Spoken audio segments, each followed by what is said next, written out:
Check 1, 2, 3, 4.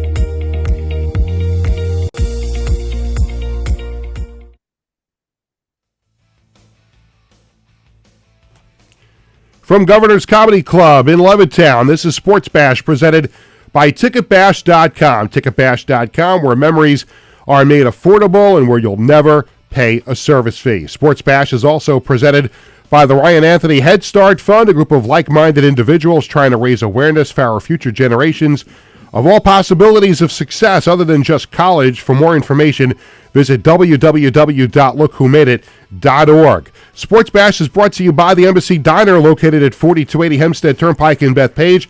Every customer is considered family at the Embassy Diner. Mention Sports Bash, get a free dessert with your meal. We're brought to you by Living Legends Memorabilia and Collectibles in Rockville Center, Long Island's go-to store for sports, entertainment, and political memorabilia since 1996. They are also available for charity auctions. Mention Sports Bash when you come in and get a free autographed photo. Give Warren a call at 516-826-4000. Stay tuned later in the show to find out about the Living Legends item of the week. And by the Marty Lyons Foundation, the official charity of Sports Bash Media. For more information, go to martylyonsfoundation.org. Hi again, everyone. I'm Peter Schwartz. Good Thursday to you. 516-465-3990 is the number to call. Make sure you're subscribing to Govs Comedy Club podcast and Sports Bash Media on YouTube and following on Facebook and Instagram and all the usual suspects as far as social media is concerned. Coming up on the show, we're going to play Stump the Wiz. We'll take a look at this week in sports history. We'll check out the Sports Bash Media poll question of the day. But we start the show with our special guest today, and we're going to talk some baseball with him. He is former Mets pitcher and formerly with SNY, and now he is a big shot on Pix 11 WPIX. We welcome to the show Nelson Figueroa. Nelson, it's Peter. How are you? I'm great, Peter. How you doing? I'm doing great. Thanks for spending a few minutes with us today. We're right smack in the middle of spring training. Let me start with the Mets, and obviously it was a incredibly busy offseason for your former team, and of course was led by the signing of Juan Soto to that monster deal and also bringing back Pete Alonso. From what you saw during the offseason and then the first week or so of spring training, what are your little preliminary thoughts about what the Mets could look like in 2025? Well, I had the chance to go down there, both the Yankees camp and the Mets camp, and to see the vibe continuing from last year. Not necessarily the OMG. I didn't hear the song once in the clubhouse. But it was just a relaxed atmosphere, a welcoming atmosphere. Juan Soto fit in perfectly. It wasn't a Juan Soto and the Mets kind of thing. He gravitated to a lot of the players that he has known in the past, the Starling Martes, Siri, he is known for quite some time as well, getting along with Lindor, and of course, Pete Alonso coming back into the fold, really left a lot of smiles on people's faces when that news broke, and to know that they were going to have him in the lineup as well. So it seems to be a very positive vibe. I think they learned a lot from last year's team, including, sometimes it doesn't start out as well as you planned. 0-5, 11 games under 500, and then all of a sudden really took off in the second half to become one of the better teams in all of baseball. But they do know that now the bullseye's on their back, and they asked for it as soon as they signed Juan Soto up to that big contract. Already taking a hit early in camp, losing some pitchers, but I think the vibe and the energy is very, very high. It was interesting what you said before about Juan Soto, that he has kind of fit right in. It was not Juan Soto and everybody else. And it was interesting that you brought that up because that kind of brings back memories to when, the Mets were trying to maybe get Alex Rodriguez back years ago. And there was that whole thing with Alex Rodriguez about him being a 24+1 guy where he wanted the 10th or all that other stuff. And Juan Soto really didn't go through that with the Yankees because he was coming to a Yankees team for the year that already had Aaron Judge. And I'm curious how you have observed Juan Soto fitting in with the Mets and how the other players and the coaches and the management have treated him since and dealt with him since he's been there. Yeah, the old cliche that a manager gives in the welcoming speech to the whole team is, I treat everybody the same. No, you don't. It's impossible to treat everybody the same. There are certain things that come with being a player of Juan Soto's magnitude. But again, this team has had some stars already. This team has had some homegrown stars and a Pete Alonso. So I think Carlos Mendoza came in at the right time because he kind of laid the foundation of what the expectations were in the clubhouse. And I have not seen that from Soto. And then again, we've seen Soto. This is his fourth team. He's only 26 years old. He's on his fourth team. It's because he's coveted. It's not because they want to get rid of him. You know what I mean? And they know he's an asset and they can get a lot in return. That's why he's been traded several times. It's never been we got to get rid of this guy. It's this is a prime time player in his prime for the first time that the Mets were able to get away from steal away from the Yankees. And so that was a big move in itself. The money aside, won't know if it's worth it until the end of his career. Right. I will hate to hear it all year long when he has a slump to start out the season. And, oh my God, he's not worth the money. He's not worth the money. Let's wait to the end of his career before we judge exactly what this is. But what it was a change in the franchise and the culture, right? We've seen a lot of former Yankees become Mets or former stars become Mets late in their careers when they're way past their prime. And although it looks nice on the alumni list, it's not exactly what moves the fan base. Retiring Willie Mays' number was a promise made to him by, the ownership group at that time. But Willie Mays wasn't a superstar in a Met uniform. He was just a superstar before he became a Met. This is a guy in his prime. So I think all in all, what you're looking at is he is a challenging person to watch. His work ethic, the way he goes about his preparation for each and every single day is different. And we saw that with the Yankees, so we got a chance to see it up close. We saw him and what he was able to bring out in that lineup early on in the season. Their at-bats looked different, right? You saw them taking more, getting on base more, realizing that more people on base means more traffic, means an error becomes a run, means a base hit could become 2 runs. It no longer became the Bronx Bombers trying to swing for the fences. In fact, it was 2 guys that had 99 of their 230 home runs compared to the rest of the team. Right. So after Judge and after Stanton, it wasn't a lot of bombing going on at the bottom of that lineup, but it was a different complexion, and they were able to get to the World Series with a lot of warts, as Mark Malusis likes to say. They covered up for a lot of warts and what the team wasn't able to do. So kudos to Aaron Boone, who was able to manage all those different things while trying to, endear Soto to wanting to be a Yankee for life. But I do think, this guy loves the big moments. He's always stood up to the pressure as a 19-year-old, as a 25-year-old, looking for the biggest contract in all of baseball. He was able to rise to the occasion all the way into the World Series. So I don't have any qualms about how he's going to play in a New York Met uniform. No question about it. And while he was the big prize for the Mets during the offseason, I think the cherry on top was them finally being able to come to an agreement with Pete Alonso. And it was interesting because I've talked about this a lot on the show and other platforms. I always felt all along that that Pete was going to wind up coming back to the Mets. Now, there was a point there where it didn't look like it was going to happen.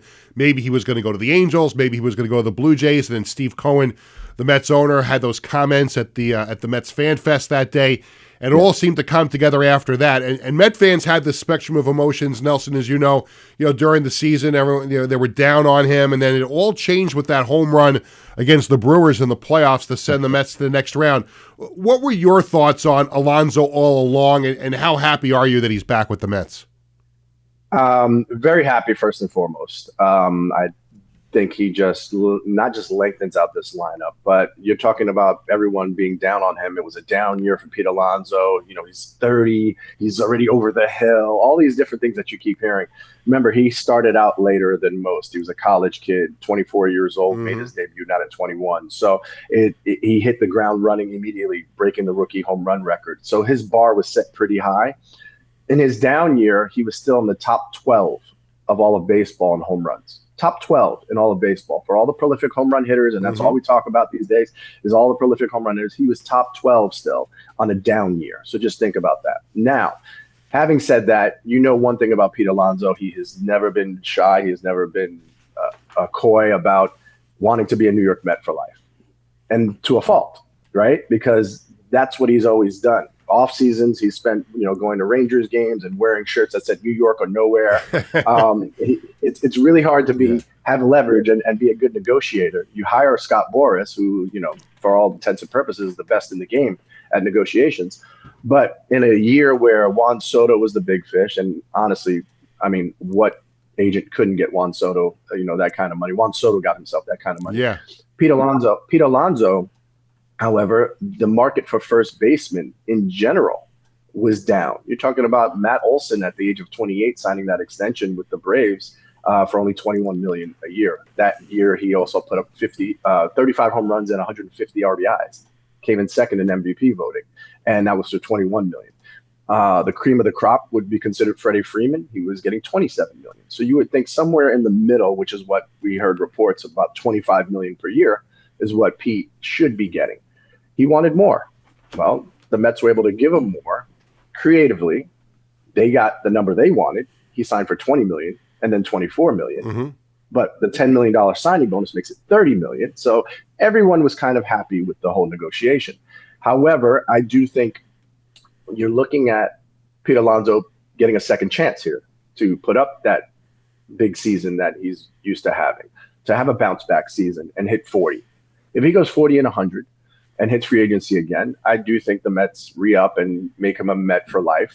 And whether that means he moves to DH because there's another guy available that's younger and looking for a long-term deal that didn't get an extension in Toronto. Yeah, exactly. I think when you're looking at the landscape and, your agent has to be honest with you. Look, this is what we're up against. Like if it was 5 years ago, it would be different. And it's always about the timing of when you're a free agent and what the market is doing. So the one thing that I say is, who was it? Christian Walker got 3 years, guaranteed $20 million a year. So I was $60 million. And Pete was able to get 54 for 2 with an opt-out. I love the deal. I think it's a sweetheart deal for both sides. I think, you motivate him to come back because he wants to be in the playoffs with the Mets again. That was his big mantra last year: get me to the playoffs. That's all I've ever wanted to do. And he had the biggest moment of his career in the playoffs that will play over and over and over again in the hearts and minds of Met fans. But the job's not done. So Pete Alonso would hate to be a Toronto Blue Jay and watch the Mets win the World Series the very next year after he left. Right. And there's no reason for it. So I think that's why he's back, and I think that's why it's a great deal for everybody involved. Completely agree with you. Nelson Figueroa from WPIX is my guest here on Sports Bash. Let's switch from Port St. Lucie over to Tampa. I know you spent some time with the Yankees so far in spring training, and the defending American League champions come back, obviously without Juan Soto, but they do have some other new faces on the team, whether it's Paul Goldschmidt or Cody Bellinger and Devin Williams in the bullpen as well. There's this idea that a lot of people have floated around that the Yankees, actually without Juan Soto, could be a better team in 2025 and have an easy path again to the World Series. Are you buying that about the 2025 Yankees? Can they get back to the World Series without Juan Soto? Well, the American League is, and this is the thing that I love about sports. Last year, the American League was down, right? Yeah. You saw who the Yankees had to play, and their path was easy. This year could be a different thing, and it doesn't matter what your record is. We've seen it time and time again. Ask the Atlanta Braves, who've won over 100 games the last 2 seasons and get knocked out in the first round by a team that's a wild card, who's playing well, who's hot, and continues their momentum. Baseball is just totally different. It's a different animal. It isn't that easy to just sit back and predict just because of last year. What I do like is that the pivot was rather quick. I think there was an overpay for Max Fried for the 8 years for a guy who has an injury history. But again, only the end of the contract will tell. We've seen the Carl Pavanos and the Kevin Browns of the Yankees lore that have come back. You're like, oh, those things didn't work out. Yeah. It wasn't for a lack of trying. That was always the thing with George Steinbrenner. It wasn't for a lack of trying. So it was a smart move to go and steady up the rotation, get the best left-handed pitcher available after Snell was already signed. Then going out and splitting the workload of a Juan Soto between two former MVPs, right? Clay Bellinger and Goldschmidt. And if you say to me on a down year, those two guys are going to give you 20 and 50, that gives you 40 and 100. You take that. You take production. it. Yeah, right. Yeah. You would absolutely take that. And again, it's not at the cost of $53 million a year. So you take that and look for it to give you the depth of a first baseman who's really good, high IQ baseball player defensively as well in Goldschmidt playing first base. Guy who likes to play every day as well. He's a gamer. He seems to fit into that Yankee mantra, clean cut and just a grinder. Then you have Cody Bellinger, that he can play anywhere. He is the Swiss Army knife that can play first base when you want to give Goldschmidt a day off. He can play center field and track it down with the best of them. He is an exciting, still relatively young player who, although he didn't have the season he wanted to last year, he had a nice bounce back when he got to the Cubs. And I think his swing is just fit for Yankee Stadium. I think he's going to be able to put up a lot of home runs and take advantage of a lot of mistake pitches, especially if he's batting, say, in that Soto spot in front of Judge. That's the protection, right? That guy usually in front is going to get pitches to hit because they don't want to put a guy on to face Judge and make it a 2-run home run instead of a solo shot. So I think that's where that was a nice pivot. For me, however, of which they are still lacking at third base. DJ LeMahieu, you can't really count. You can't count on and say no matter how he looks in spring training, he's going to give you 135, 140 games. Jazz Chisholm is a nice fit wherever he plays, and is it second, if it's third, but then you have to figure out who's going to be that puzzle piece that you're missing, and how can you plug in someone else in the meantime. And it's still all up in the air. It really is. But one thing I'll say is the catching situation. You have Austin Wells and only Austin Wells. What happens if Austin Wells gets hurt? Who's catching? Ken Rice? Who's catching? Like two unproven guys at the major league level. They may have to take Flaherty out of the broadcast booth to be the backup catcher.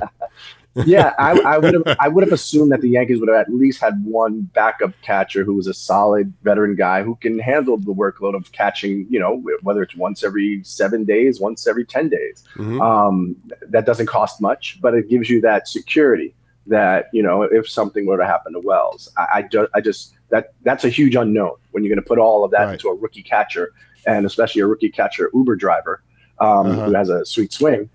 That's a lot to put on a kid's plate, to learn everybody, learn the system, and be able to do it at the major league level in a Yankee uniform. So to me, I think they still will probably add a veteran guy like that they can use. You know how we get towards the end of spring training and those veteran guys get cut. That's what I think they're waiting to do, is pick up one of those guys. But I think the Yankees' great pivot, Devin Williams for Nestor Cortez, still doesn't make sense to me in a million years, how that was a straight up, and I get the prospect. But Nestor Cortez, Devin Williams, it's one of the best closers in baseball, and a guy who couldn't really even be your fifth right now. Right. So great deal by them. I think so. I would agree with that. Are you a believer in Jason Dominguez in left field? Ooh, hitting in left field or playing in left field? Well, I mean, he has to do both. There's no room for him to be the DH. He's got to play the outfield, right? Yeah. See, that's the problem. That is another thing, and it's always going to be a concern because all it takes is one bad route. And when you start, it's almost like a player in the infield when you get the yips and they can't make the throw. Right now, when he's moving in action, he's moving to his left. You can just see there's a panic mode. I get the sun thing. Don't get me wrong. Those will happen in spring training, and you want them to be able to recover. There's ways to make up for it. Look, it's those short porches in Yankee Stadium. You can play with your back against the wall and move in. So you're moving only in one direction. You don't have to worry about going back on a ball. If you got to go back on a ball in Yankee Stadium, it's usually gone. So there's ways that they can help him with that. Nick Castellanos playing right field in Philadelphia is a prime example. Like when they first got him, they were like very concerned about his defense. He was a very nice hitter, but his defense was very suspect. So what they do, stand with the wall at your back and just move in to get the ball. If you got to even budge, it's off the wall or over your head. So it made it real simple. I think Dominguez is a talented player. I think when he plays center field, he has a better view of the field and what's going on. But it's those corner outfielders where you think, oh, they've caught these balls a lot of times, but it's the way that the ball comes off the bat, the spin of the ball, the height of the ball. Wait till the lights get in his view with the LED lights that are going around the stadium that are just right in that view. That's going to become a problem as well. So I say as of right now, the jury's still, I'm not going to say he can't do it. I'm just going to say it's kind of, you're going to hold your breath every time he has to do it. So both teams have question marks. The Mets have their question marks. They have some injury concerns. The Yankees have the same. So I know this is getting your crystal ball out, and there's still some fog in that crystal ball, but give me your little thumbnail sketch. How do the Mets finish out the season? How do the Yankees finish out the season? Yeah, I don't think the Mets are going to have to win the East. I think they can come in second place and still, once you get to the playoffs, that's where I think, they have a really good chance. Your rotation goes to a 3-man rotation, your bullpen, you're only counting on those. They did great adding Minter.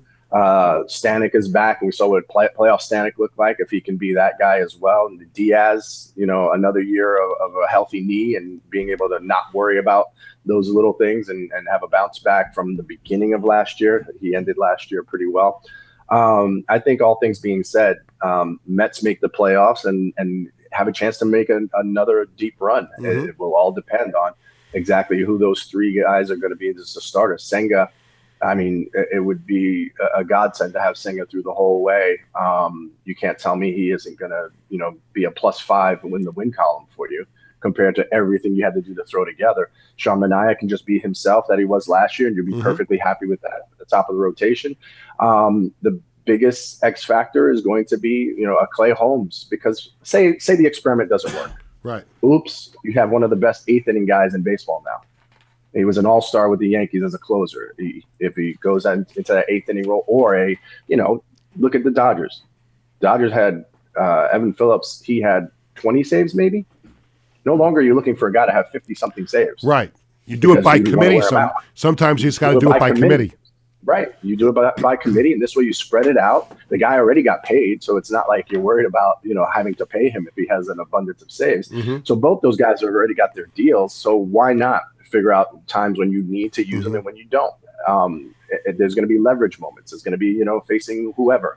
So I think that's one of the things that David Stearns has come in here.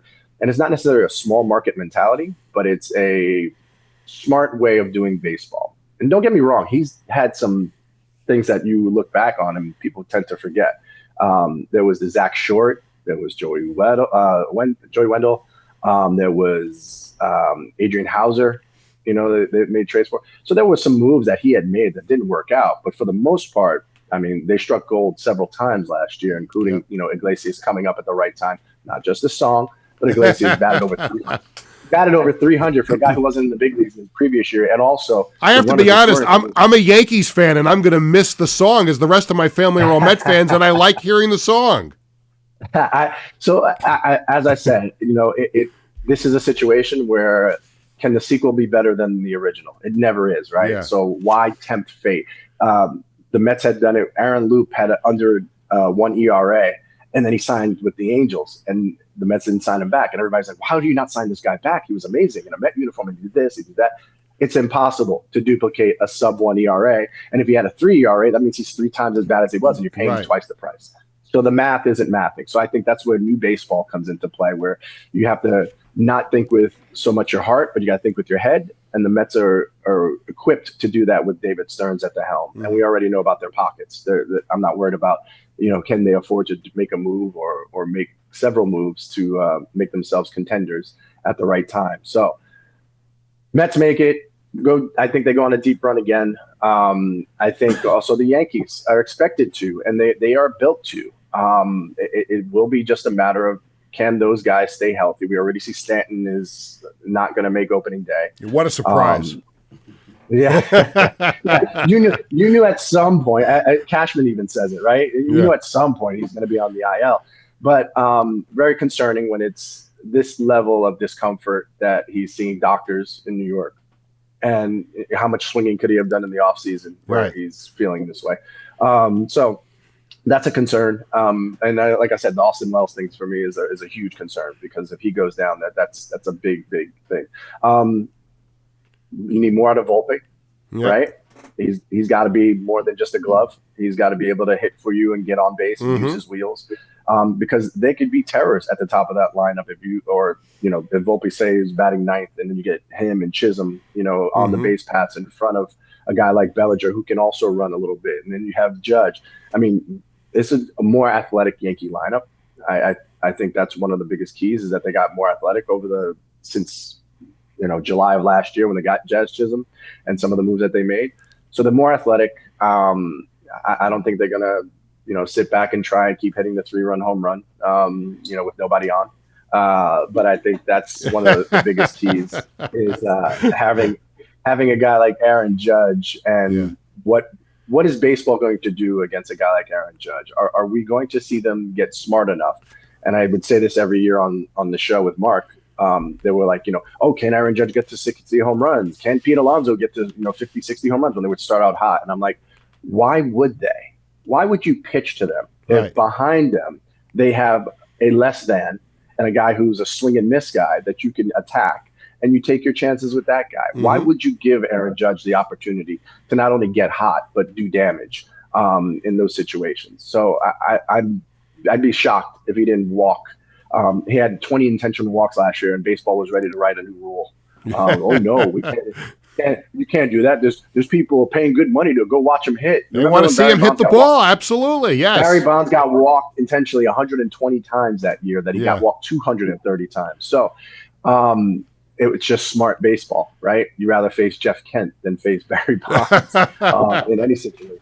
So I think that's what you're going to see a lot more of, and this archaic, challenge him mentality does nothing for you, your pitching staff, or your fan base if this guy's going to be able to change the game like he did. Even when the Mets played him and they kept putting him on, and then finally they left one over the plate and he had the grand slam to make it a game all of a sudden, and it was like you couldn't put him on because it was bases loaded. I get it, but don't get yourself in that situation. So I would love to see these two teams do what they're capable of doing, and they were close to doing a Subway Series last year. And I know we always sit here and we try to be very positive about our New York teams, but unless there's an onslaught of injuries, these two teams are poised to make long playoff runs. I think you should know if the Yankees and Mets ever played in the World Series again, my house would explode.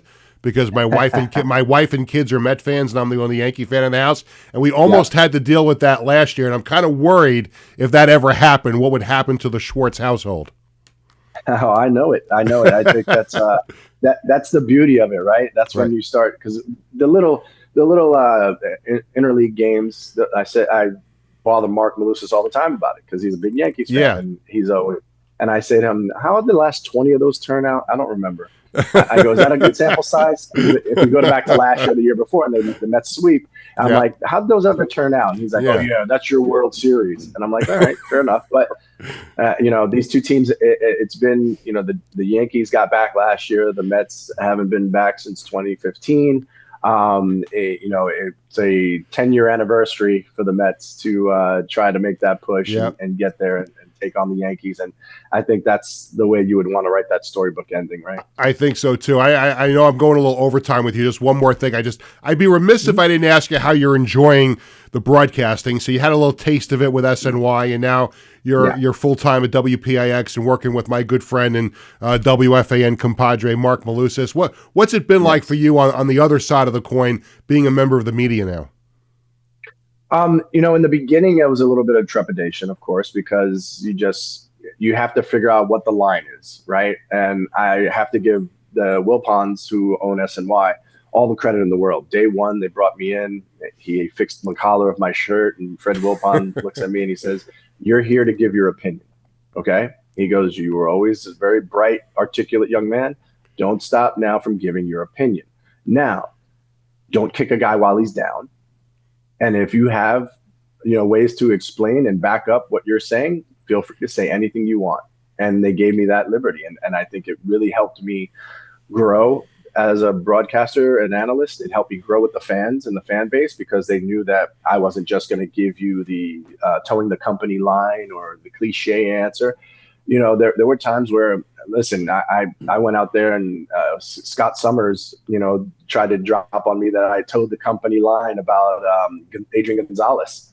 Why would you want to sign an Adrian Gonzalez? I go, because it's $600,000 for a guy who could play at an all-star level or has played an all-star level. You take that chance. I said, if you had a chance to buy a Ferrari for $60,000, you're going to buy the Ferrari.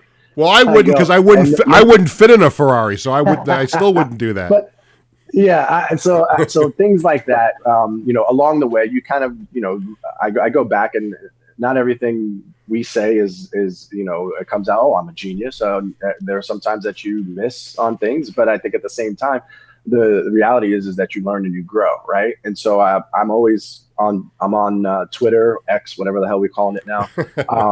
I'm passionate about going back and forth with fans and talking about all the different sports now, which is another level of that I've gotten to along with Mark with the new show. I think it's been fun. It's rewarding. It's every day is a new adventure and we keep it so we have no idea what we're going to say. We don't even talk to each other in the office about what's in our rundown. We don't. And there's some shows that you can tell, he has his argument. Which way are you going with it? So this way we have both sides of an argument. No, we don't do that. We might agree on something. We might disagree on something. We might disagree in the middle of an argument where it's hold on a second. I just rethought it. Now I really hate your idea. And I think that's what keeps it's real. It's authentic. And listen, we have a lot of fun. We're thick-skinned New Yorkers. Yeah. We've been in the media business and in New York sports media for quite some time now. So, you dish it, you take it. And at the end of the day, man, I'm very blessed to have this opportunity with Picks. And I'm excited to see what we can continue to do to grow it and to grow our sports coverage. Trying to be that team that gives you a little different angle than anybody else. I was down at spring training and I'm there with the reporters and the guys who do the coverage, but it was I used to sit in this seat. Yeah. I know exactly the guy that's on the bubble. So me and Mark Vientos bonded on this last year. Not only did we both wear number 27 with the Mets, but having AAA success and not getting an opportunity when the guy in front of you isn't doing very well, it's deflating, and how do you maintain through all that? And to see him get his opportunity and really take off last year, do we know if he's going to do it again this year? No, the crystal ball's still cloudy, as you said, right? Early in spring training, but we do know his skill set has the ability to duplicate what he just did and hopefully get better at defense. But I think that's where I come in as a guy who has had those conversations at the last day of spring training. I've been the 26th man. I've been hey, we love everything about you. Just it's not going to be a fit right now, but you'll be the first guy we call up. So you go down there, you grind. And the same thing is true right now in my profession as an analyst and being able to talk about the other sports. I do my research. I reach out. I try to find angles to things that I can relate to, but at the same time, I'm still learning about hockey. I can help you with that. That's where I sit back and I let Mark go. Don't listen to Mark. He's a Rangers fan. Come out to the island. Come out to the island, and I'll take you to an Islanders game with great seats, and we'll bring you over to the Islanders side. How about that? Take me over to the dark side. I like it. Very cool. Hey, listen, I cannot thank you enough for doing this. I know we ran a little longer than I said we would, but thank you so much, and all the best and continued success with Channel 11 and working with Mark, and hope to have you on again during the season. Anytime, Peter. You know that. Awesome. Thank you, Nelson. Take care. All right, take care. Nelson Figueroa, the former Mets pitcher, and now does the nightly sports show with Mark Malusis on Pix 11 WPIX. It's so funny growing up, and as everybody knows, I'm a huge Yankees fan, and I grew up with the Yankees on Pix 11, and then they had that. Tony, you'd probably remember this more. Wiz would never remember this because he wasn't even a thought yet. But remember when they had that after school? They did this. You came home and you watched TV, and they had, remember in television, the video game system. and you dialed in. You got pick to go on. Picks. Like the thing, like the video game was I remember on there. it well. So every time I say WPIX, the first thing, the Yankees come to mind. Picks. Well, Nelson even said it. He said picks at one point. Yeah, pick and F Troop. So when the Yankees were in a rain delay, every time the Yankees were in a rain delay, we're going to send it back to our Pix 11 studios, and here's an episode of F Troop. Do remember that well. And then it was so weird that the Yankees were on Channel 9 and the Mets were on Channel 11. Yes. Like it was like I'm still not used to that. I'm not. It was just I can't get used to that. And the Yankees are on Amazon for their extra games, whatever. But we lots of thanks to Nelson Figueroa. We went along with him, so the next segment will be a little shorter. I have to share my thoughts on the Islanders situation, so we're going to come back and I'll do that. We still have Stump the Wiz and This Week in Sports History and the Sports Bash Media poll question of the day. But that was a great spot with Nelson Figueroa. We'll come back with more right after this. Hi, I'm Peter Schwartz. And I'm Vinny Tickets. We want to take a moment to talk about our fantastic sponsor, the Embassy Diner. Embassy Diner has been a beloved staple in the restaurant industry for over 50 years.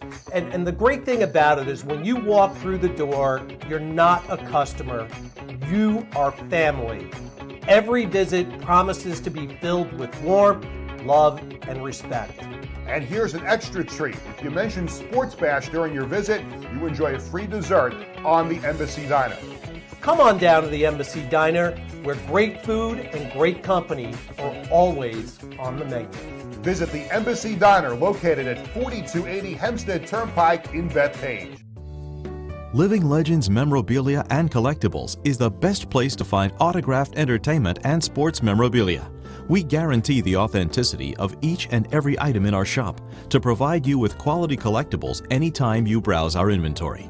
Our memorabilia includes autographed photos, sports equipment, jerseys, hats, and other paraphernalia from current athletes and legendary sports stars. If you prefer the entertainment industry, we have signed posters, albums, and photographs from classic movie stars and today's celebrities. To give back to our community, we participate in fundraising auctions for local charities. Call us today to request a specific autograph, find a special gift for someone else, or schedule an event. Living Legends Memorabilia and Collectibles. Welcome back to Sports Bash, presented by Ticketbash.com. I'm Peter Schwartz, and this segment of Sports Bash is presented by the Ryan Anthony Head Start Fund, a group of like-minded individuals trying to raise awareness for our future generations of all possibilities of success other than just college. For more information, visit www.lookwhomadeit.org. Picks. I can't. So now I got it in my head. I can't stop doing it, Tony. Oh, my God. Great times. Picks. I never won, but it was just so much fun. I think I did it a couple of times. Did you? Where I got through on the phone and played picks. And I had in television. I had the Atari 2600. I had all that stuff. But, yeah, picks. And let's go to F Troop. Or this episode of, you know what I used to watch on Channel 11 all the time? The Magic Garden. Remember the Magic Garden? Of course, Paula and Carol. You know, was it a couple of years ago? I can't remember if it was before the pandemic or after. I want to say it might have been before. The Channel 11 Picks did a live shot from in front of the Levittown Library. And they promoted that Paula and Carol were going to be there to take pictures with people and everything like that. So I'm like, I have to stop by there. And like I grew up with them, you know, the Chuckle Patch, all that stuff. Yeah. And so I went over there and I had a chance to meet Paula and Carol. And they sung the song to me. Hello. Right. So I have, someone shot video on my phone and they had their arms around me and they were singing me the song. It was hysterical. I'm like, wow. I'm not going to take up too much time, but take up all the time you want. It's less time I have to talk. I can top that. You can top that. I'm going to top that. Okay. I met Spanky from the Little Rascals. Really? Back in 1991. Wow. It was like a kid meeting Santa Claus. It was such a big deal. I couldn't believe it. So that's So isn't it great when you meet like people and again, for me, I've met all of these athletes. Right. I've met them all. Like basically, I've interviewed Wayne Gretzky when I didn't think I was going to do it. I think I told you that story of me holding up the wall in the bowels of the Coliseum, waiting for him to come out. And I've done. And I briefly, when I went to the last play at Shea press conference when they announced the Billy Joel concert, and then they lined everybody up for one-on-one interviews. I was at the end of the line. And by the time I got to him, I got to ask 2 questions.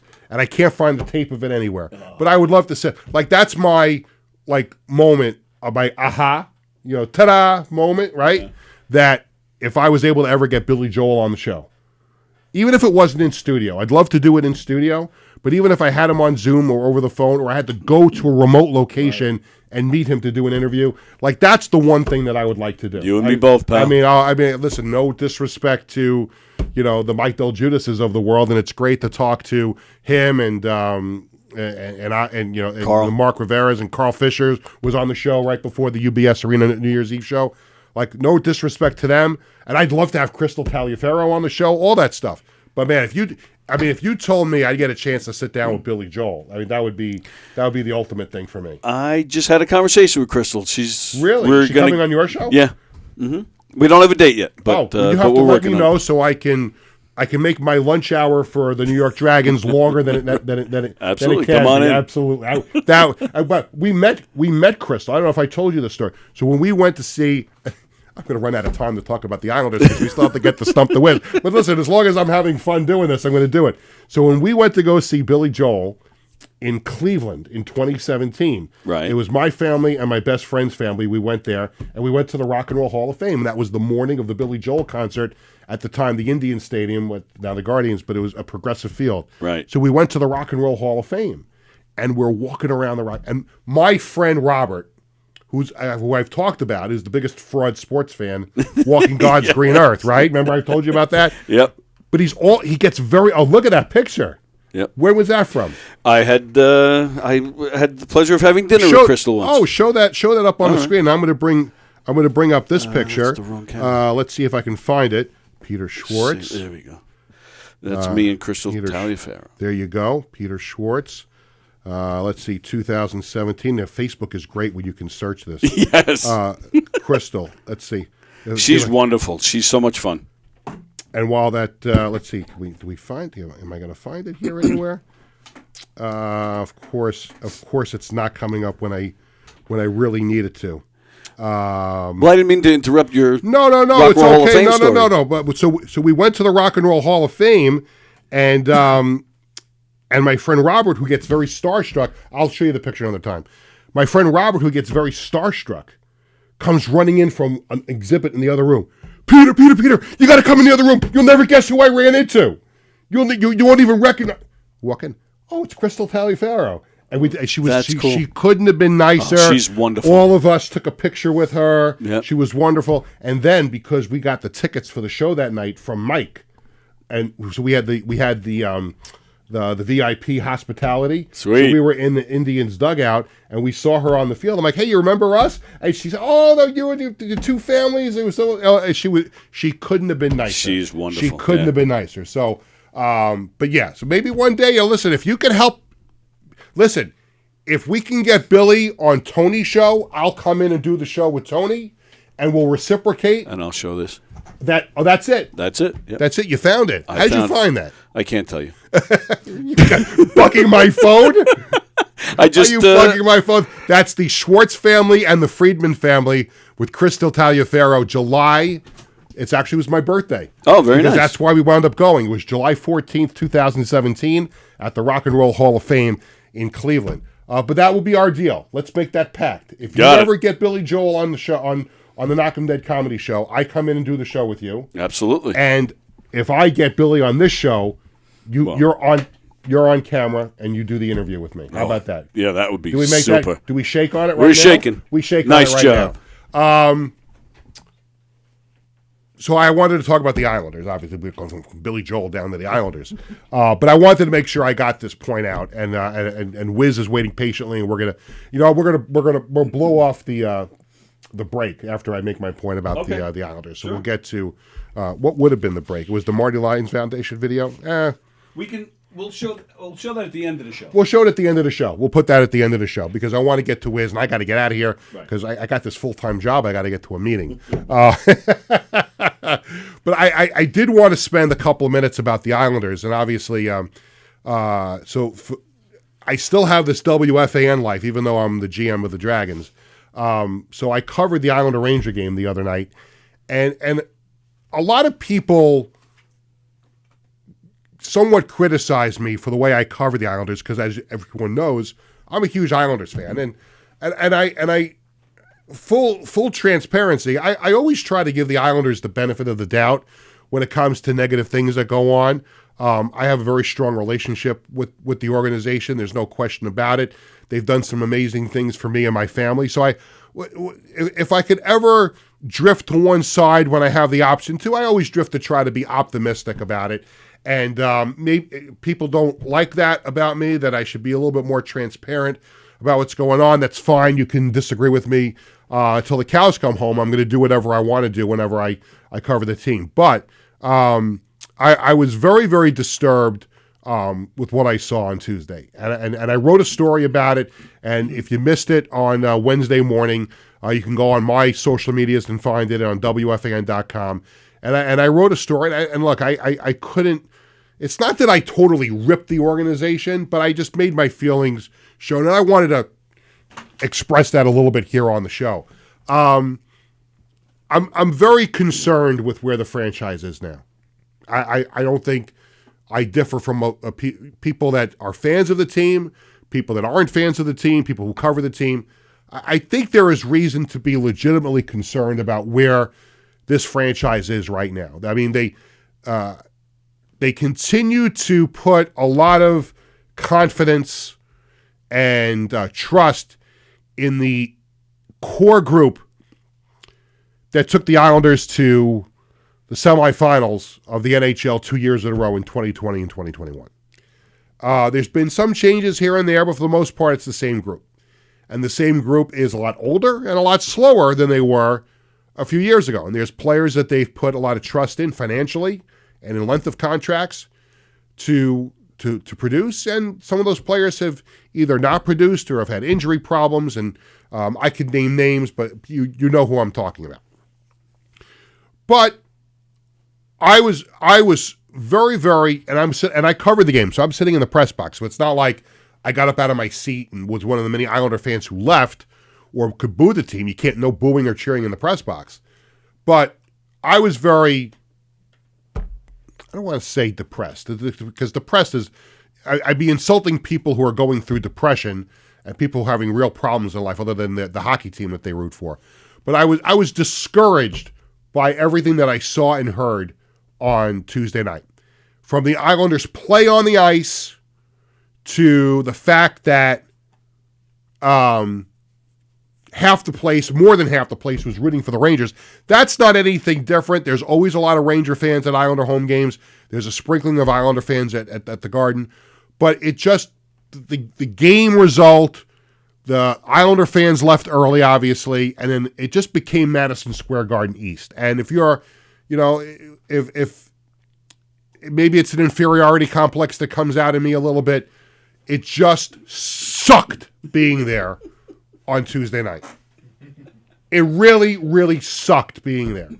And I know that other people agreed with me on this, that it just, and I saw some people on social media, and I'm starting to feel the same way. I had people react to my tweets and stuff like that. I'll never go to another Islander Ranger game at UBS. It's not worth the discouragement. It's not worth dealing with all the Ranger fans there. And I almost tend to agree with it. I really do. It used to be a lot of fun to go to Islander Ranger games, especially if you were an Islander fan when they were good. But it's not fun to go to those games and listen to all the Ranger yahoos that show up. It's just not. Wow. And I'm literally like, and maybe this is unprofessional because I was there on a credential the other night, and I don't know who's going to watch this or see this, but it sucked being there. I mean, there's no other way of putting it. I really, when you cover a game, you commit to writing a story about it. So it's not like I could be like this angry fan in the middle of the press box and get up and walk out and leave. I wasn't going to do that. You stay there. But then this is really what bothered me.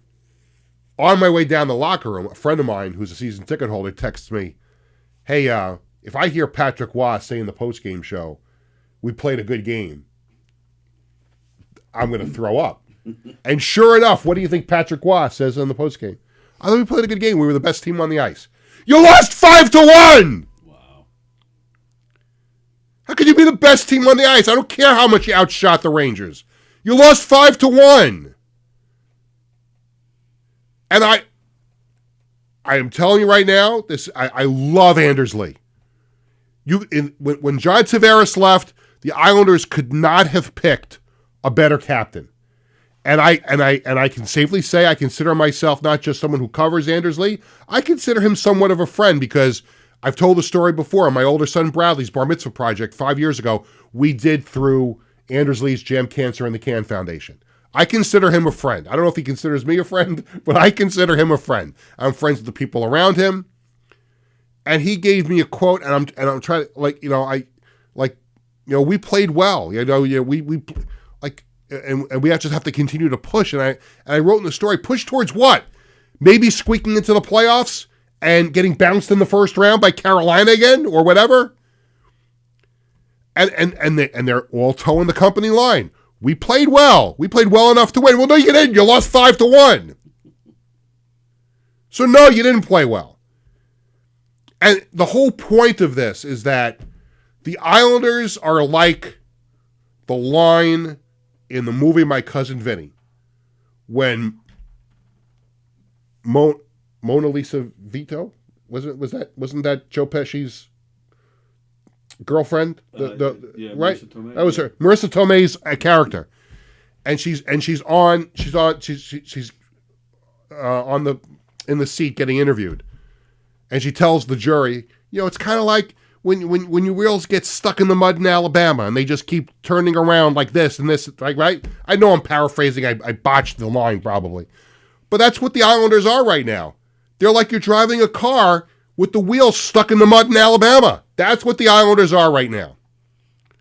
And it shouldn't take a genius to figure out that they need some changes. And my wife, Cheryl, has the best line. One of the best lines that my wife ever has had is, if nothing changes, nothing changes. And that's the Islanders right now.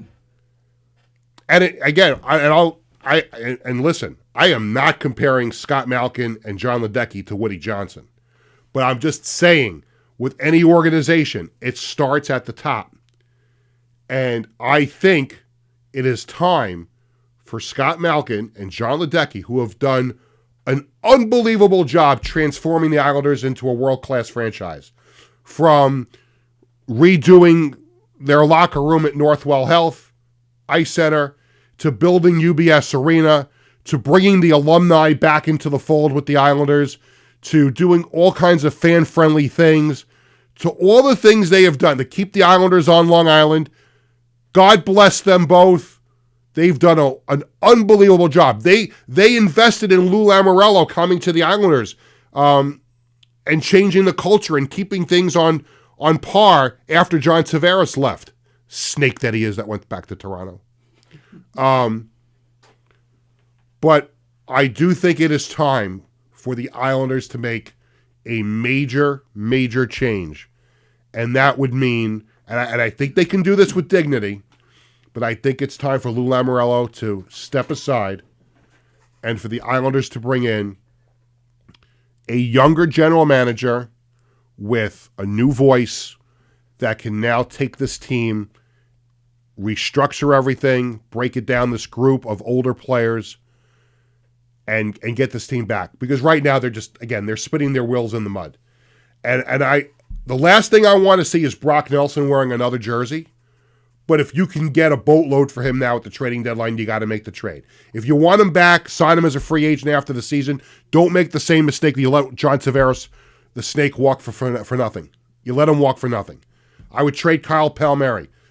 Again, great to have him on the team. Big part of the second trip to the semifinals. But I'm sure there's a playoff contender that would like to get him. It's time. It's time to break up the Islanders. It really is. And it starts with the general manager. They need a newer, younger voice that can come in and redo this team. So that's where I stand on that. And I hope the Islanders aren't angry at me, and I hope I can still get those tickets once in a while. But I had to get that off my chest in the most respectful way that I know. But the other night was very, very difficult sitting there watching that game. Wiz, how are you? I know I've made you wait an extra 13 minutes for your time, but are you okay? I'm fine. How Have are you you doing? enjoyed the show so far? I'm enjoying it. What did you think of Nelson Figueroa? I think it was a really, really good interview that you had with him. I appreciate you say that. It was good to see him. It was really good to see him speak to you. And for a half hour, it felt like it flew by. I think it was a top 10 interview we've ever had on Sports Bash. I really do. Especially in terms of length. I agree. Completely. Well, I'm not about length, just about the No. content. He just did a great job. No, I mentioned length in the time, like, you two were so into it that you spoke for a lot longer than usual. Yeah. That has to be accounted for something. He likes to talk. There's no question about it, right? I mean, what did I ask? 5 questions the whole interview, and the rest of it was he likes to speak.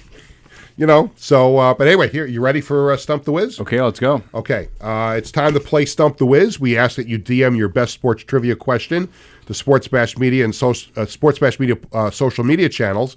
If we pick your question and you stump the Wiz, you win a prize. Today's prize: 2 tickets to a mutually agreed upon Mets or Yankees game this season, courtesy of TicketBash.com. So if you're a Met fan, you pick the Met tickets. If you're a Yankee fan, you pick the Yankee tickets, unless, of course, you're a Yankee fan on Long Island like myself, and it's a lot easier to take your family to Citi Field. You go to Citi Field, and you don't have to drive over a bridge. But I do like going to Yankee Stadium every now and then. I mean, it's a little bit of a pain in the neck, but we still do it. And God bless my family for trucking along sometimes to go to see my team in the Bronx. When there's 3 of them and 1 of me, it's always nice to get to Yankee Stadium. I don't know why I went on that tangent at this. I'm in a kind of a goofy mood right now after 3 days of league meetings, but I'm trying to be in a good mood here, hopefully with 5 minutes to go in the show. Today's contestant is Walter Cronenberg from Garden City. Okay. And he asked this question. And Tony, you've got the 2 minutes ready to go, correct? Right. Yep. Here we go. What brothers are the highest scoring pair in NHL history? What brothers, the highest scoring pair in NHL history? We have 2 minutes on the clock, and away we go. I'm thinking maybe the Howes. Or no. There were Shards. Could be one. That would be incorrect. I know that's a very good guess. I mean, especially when you have. I can't bust your chops on that. That was a good guess. Especially as they have more championships than any other brother duo ever. Yeah. And of course, the Souther brothers would be a good guess too, but that would be incorrect. Yeah, I was going to say there were like 19 of them. I wasn't going to say the Sutters. I don't know about the Sedines. 1:30. A minute and a half. We're 30 seconds in. Is it the Sundin? No, that's not. It's not the Sundins. It was just Mats. No, the Sedines, like the Sedines. Oh, Sedin, yes, the twin brothers, yes. Yeah. No, that's not the right answer. Yeah, I had a feeling it wasn't. No, so but that's another good guess. I know for someone like yourself who doesn't let us believe that you're a hockey fan. Those are very good guesses. The Howes, Mark. Well, they had, it was Gordy and his sons, but that would be incorrect as well. Yeah, I didn't think it was them either. 1 minute. And obviously, 1 minute to go. Can't be Esposito's because one was a goalie. Yeah, so that's not really possible. Right, but that's good. That's good. There's a lot. But you're actually you may not get the answer right, but you're impressing me with your hockey names you're throwing out. These are not the answer, but Chris and Peter. Here in Long Island, Ferraro. Yeah, the Ferraro twins. They're obviously not, but I want to give them a shout out. They actually were responsible for building the what's now the Northwell Health Ice Rink. They were part of the original ownership. That I do know about that. 30 seconds to go. It seems like the first 90 seconds. Is it really fast. Is it the Stalls? It's not the Stalls. Again, there's 3 of them. I may have to take you to an Islanders game. You are impressing me. There's a lot. I mean, there's Mark, there's Eric, and there's also Jordan, and. There's 10 seconds. And there's 10 seconds to go. I don't know. There's a lot of great brothers in NHL history. But they sure are. We are out of time. So that is it. We've reached the end of the line. Oh yeah, the Gretzky's. Well, it was after 2 minutes. Oh, it was. And that is the answer to the question. Wayne and Brett Gretzky. Yeah. And Brett Gretzky contributed 1 goal and 4 assists to what Wayne did. Yeah, that's kind of a trick question. It's like what father and son NBA duo has the most amount of points? And it says, oh, there's Right. LeBron and Bronny. It's the same thing. Tony, just to clarify, he did get that in after the 2 minutes, right? Yeah, I was thinking that, we're gonna send Walter to a Mets or a Yankees game. Good idea. So theoretically, Walter did stump the Wiz, but you also should get credit for coming up with that at the very end because it was a trick question. Yeah, I mean it is a trick question. I'm thinking, where they were both, legendary, all-star, Hall of Fame level players, both his brothers. And obviously, if you were going to say about championships, you would say they were shards, but it is a trick question. It's like I don't know, I'm trying to think of other ones. We're running out of time, so we got to get to a very quick This Week in Sports History. Okay, well, in This Week in 2018, the Winter Olympics in Pyeongchang, South Korea concluded after 2 weeks of play. Norway led the way with 39 medals, with 14 of them being gold. As for the U.S., they finished fourth in terms of medals with a total of 22, and 9 of them were gold. In case you're curious who won hockey that year for gold, it was Russia, but it's a bit of an asterisk there because... What was that? A bit of a what? A bit of an asterisk, a little bit. Because it sounded like something else the first time you said it. No, asterisk. The reason why that's the case is because it's not listed as Russia, it's listed as Russian players of the Olympics. It's Russia. It's Russia. Oh, I remember that designation. It's Russia. Russia won it. Okay. Against Germany, if I'm not mistaken. Yes. It is now time for the Sports Bash Media poll question of the day, presented by Living Legends Memorabilia. We post a new poll question every Tuesday and Thursday on the Sports Bash Media X/Twitter page. Today's question: should the Islanders replace Lou Lamoriello as general manager? And the three answers are yes, right now, after the season, or no, Lou should stay. Let's go around the room. Tony? Gone. Right now? Yes. Right now? He's already in the Hockey Hall of Fame already. He has nothing to do anyway. He's just doing it for, pennies, but it's not even worth it. He's in and over his head, and he's not doing a good job. And also, I want him out for the sake of them getting the Fisherman as an alternate jersey. Because the guy is so too conservative. That was a non-disgusting TMI out of you. Because you could have just stopped by just saying you wanted him out, but then you went a little further and talked about the Fisherman logo. But any event, I'm in the after the season. I mean, at this point, I don't think that they would ever fire him in the middle of the season. So I would say after the season. By the way, it's now time for the Living Legends item of the week, and it's this beautiful framed Derek Jeter 3,000 hits piece. Ooh. Now, even if you're not a Yankee fan, you have to admit that this is a tremendous piece that Warren at Living Legends. The autograph is on the number 2, and if you see on the other part of it, there's the Derek Jeter 3000 patch, and there's the ticket from the game, and a picture of him swinging. Just beautiful, beautiful piece.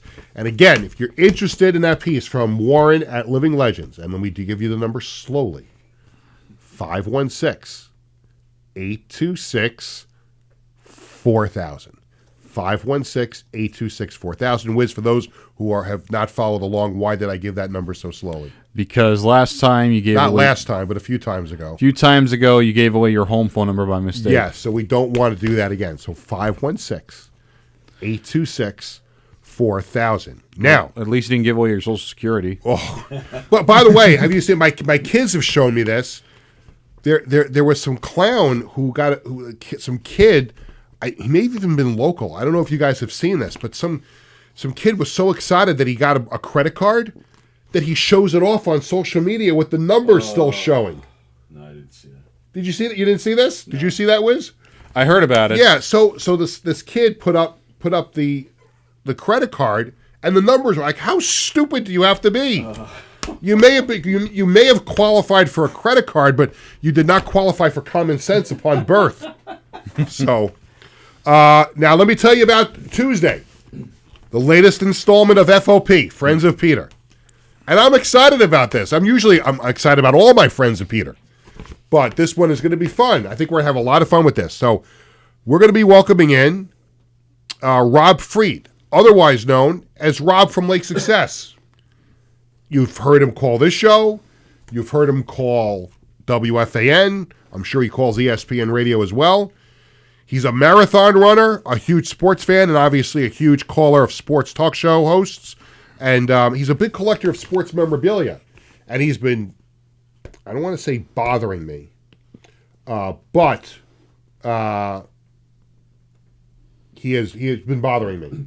Yeah, to come in and bring in some of his sports memorabilia to the show. So we're going to have a good FOP, and we're going to do that on Tuesday. So we look forward to having Rob from Blake Success in studio. Now, I did not send you this picture because I just got permission to use it. Okay. So I'm gonna give you the picture. So congratulations, a big mazel tov to my cousin Richie and his beautiful wife Lorena on the birth of their beautiful baby boy Luca. And I'm going to give you my phone to put it up. Okay. Just heard back. He said it was okay to do this. And there is. Can we see it yet? Yep. Now there we go. There. How about that handsome young man? So we have a new addition to the Schwartz/Katz family. He is Luca. Can't wait for our family to meet him. To go up there to Pennsylvania and go meet him. So that's going to be fantastic. So we welcome him to the family. Beautiful, beautiful baby boy. I think that's all I have. Yeah, that's kind of all I have. That's it. So we can't wait to see Luca in person. We just got that picture, and we thank Nelson Figueroa for joining us on the program. Thanks to Wiz, thanks to Tony, everybody here at the Governor's Comedy Club. And we are presented by Ticketbash.com and the Ryan Anthony Head Start Fund. Sports Bash is sponsored by the Embassy Diner in Bethpage, by Living Legends Memorabilia in Rockville Center, and by the Marty Lyons Foundation. For our entire crew, this is Peter Schwartz saying thank you for watching. Sports Bash returns on Tuesday at 1 p.m. Have a great weekend, everybody.